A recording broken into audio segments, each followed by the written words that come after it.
Hello viewers, কেমন আছো? আশা করি তোমরা ভালো আছো। আজকে আমি তোমাদের সাথে এই হতাম, হতো, পারতাম, করতাম, যেতাম, খেতাম এইগুলো নিয়ে যেগুলো অতীত হয়ে গেছে বাট আমরা করতে পারি নাই, কিন্তু তারপরে আমাদের মনের মধ্যে আশা থাকে যে যদি করতে পারতাম, যদি হতো, যদি যেতাম, এরকম যদি যে বাক্যগুলো থাকে যেটাকে বলা আনরিয়াল পাস্ট, কোনো দিনও সম্ভব না। যেমন আমি আর কোনো দিনও শিশু হতে পারবো না, বা 10 বছর বয়সে ফিরে যেতে পারবো না, এইরকম আর কি। আর ছাত্র হতে পারবো না, এরকম, যেটা অসম্ভব কল্পনা।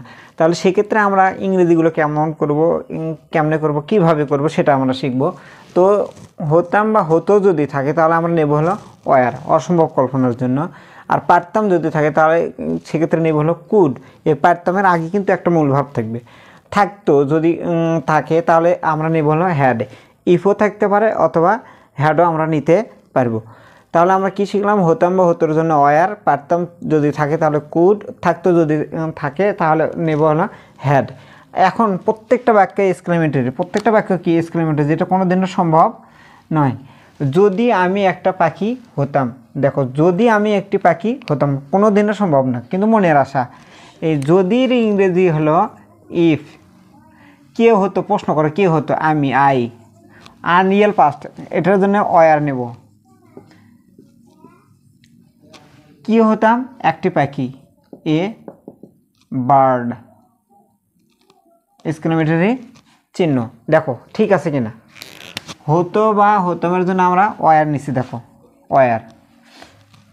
যদির জন্য ইফ, কে হতো? আমি, আনরিয়াল বা এটা, তবে একটি পাখি, এ বার্ড, এক্সক্লেমেটরি চিহ্ন।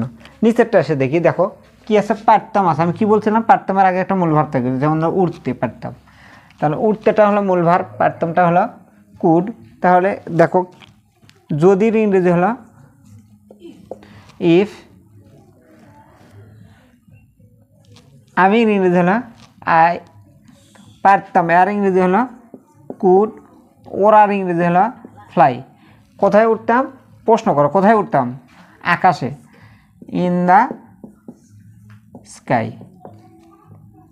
আচ্ছা, এখন দেখো একটা ইংরেজির মধ্যে কত কি থাকে, আমরা আসলে ওইভাবে পড়ি না, তাই না? দেখো আকাশে,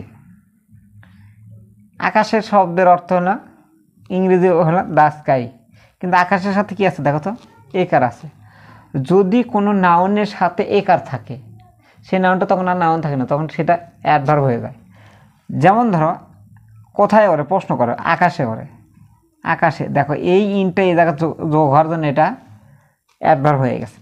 মনে রাখবা কোনো নাউনের সাথে একার যদি থাকে তাহলে অবশ্যই সেই নাউনের আগে একটা প্রিপোজিশন হবে, যার কারণে দেখো এই জায়গা আকাশে, ইন দ্য স্কাই। আচ্ছা, এখন দেখো যদি পাখির মতো ডানা থাকতো, কার থাকতো? আমার। তাহলে ইফ আই, কি দেখো তো থাকতো ইংরেজি কি? হ্যাড। ইফ আই হ্যাড, কি থাকতো? ডানা, দ্য উইংস। পাখির দুটো ডানা থাকে ওই জন্য দ্য উইংস। কিসের মতো? পাখির মতো। দেখো ওরা আছে, দ্য উইংস অফ বার্ডস।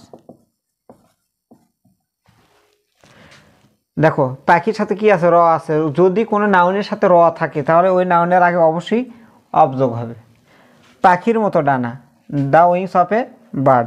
নিচেরটা এসে দেখি, যদি আমার অনেক টাকা থাকতো, কার থাকতো? আমার।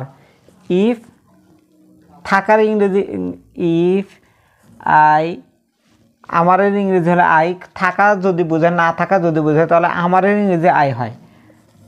থাকতো, হ্যাড, অনেক টাকা, মাছ